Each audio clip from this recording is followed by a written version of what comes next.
My name is Kristen Bride. I am a survivor parent and social media reform advocate and member of the Bipartisan Council for Responsible Social Media.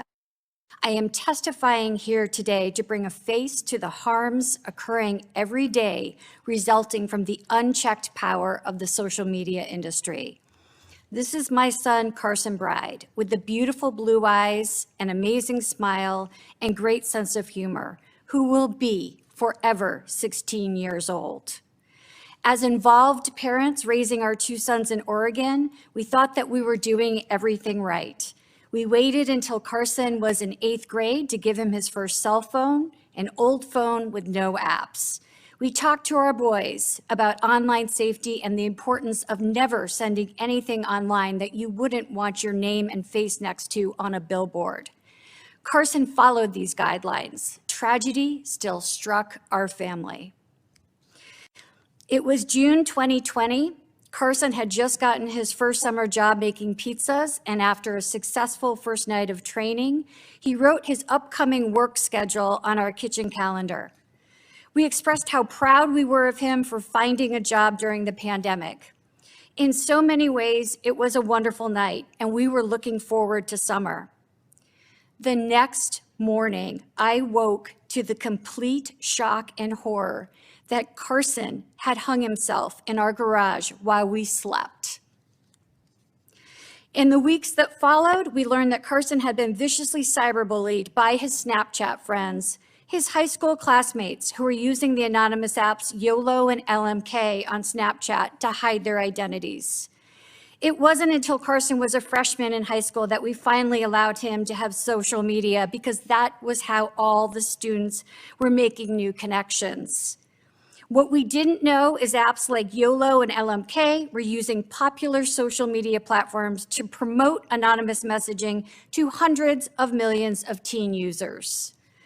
After his death, we discovered that Carson had received nearly 100 negative, harassing, sexually explicit, and humiliating messages, including 40 in just one day. He asked his tormentors to swipe up and identify themselves so they could talk things out in person. No one ever did.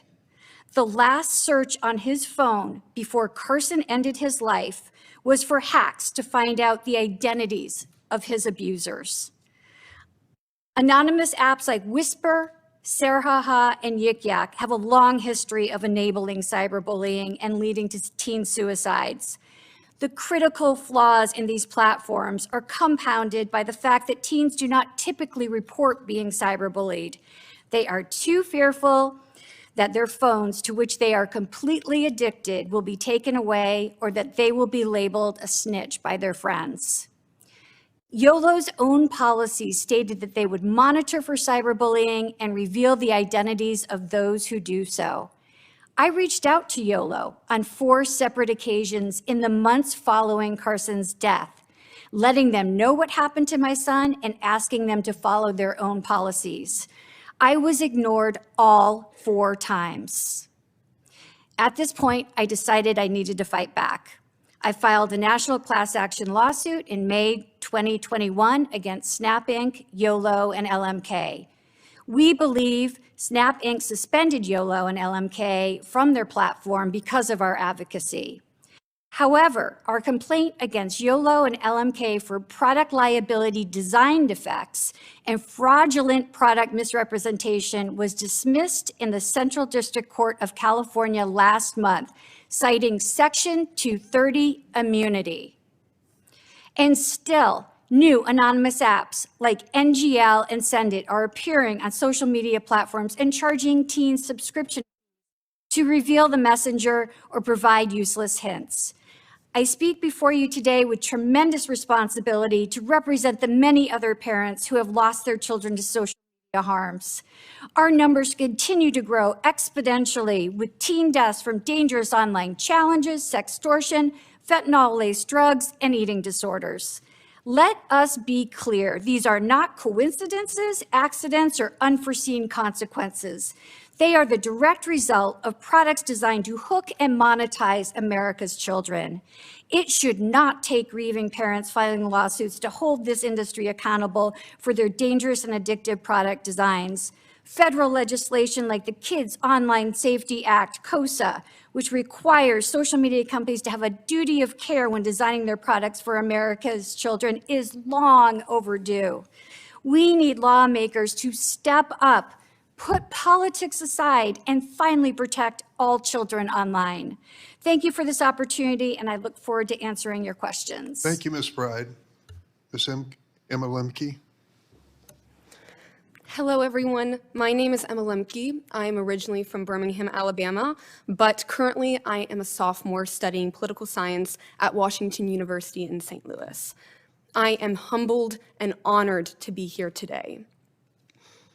I created my first social media account, Instagram, in the 6th grade.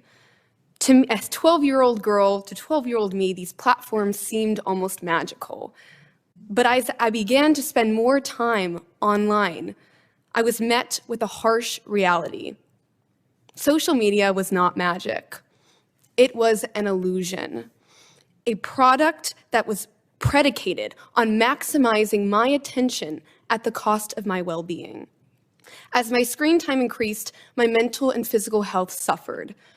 The constant quantification of my worth through likes, comments, and followers heightened my anxiety and deepened my depression. As a young woman, the constant exposure to unrealistic body standards and harmful recommended content led me towards disordered eating and severely damaged my sense of self. But no matter the harm incurred, addictive features like autoplay and the endless scroll pulled me back into the online world where I continued to suffer. And there I remained for over 3 years, mindlessly scrolling for 5 to 6 hours a day. I eventually reached a breaking point in the 9th grade, and I began the long and difficult process of rebuilding my relationship with technology in a healthier way. Senators, my story is not one in isolation. It is a story representative of my generation, Generation Z. As the first digital natives, we have the deepest understanding of the harms of social media through our lived experiences. But it is from those experiences that we can begin to build the most promising solutions. It is only when young people are given a place at the table that effective solutions can emerge and safer online spaces can be created. The power of youth voices is far too great to continue to be ignored. Through LogOff, I have engaged with hundreds of kids across the globe and who have shared their experiences of harm with me. I have listened as young people have told me stories of online harassment, vicious cyberbullying, unwanted direct messages. But most powerfully, I have heard as members of my generation have expressed concern not just for our own well-being, but for younger siblings, for cousins, and for all those to come after us. While our stories may differ, we share the frustration of being portrayed as passive victims of big tech. We are ready to be active agents of change, rebuilding new and safer online spaces for the next generation. 10 years from now, social media will not be what it is today. It will be what members of my generation build it to be. We want to build it differently. We want to build it right. I came here today as the representative for those young changemakers, to be the voice not just of those of my generation who have been harmed or who are currently struggling, but to be a voice for all of those 12-year-old girls yet to come. The genie is out of the bottle, and we will never go back to a time where social media does not exist, nor should we. But make no mistake, unregulated social media is a weapon of mass destruction that continues to jeopardize the safety, privacy, and well-being of all American youth. It's time to act. And I urge you, senators, to take meaningful steps to regulate these companies, not just for our generation and my generation, but with my generation.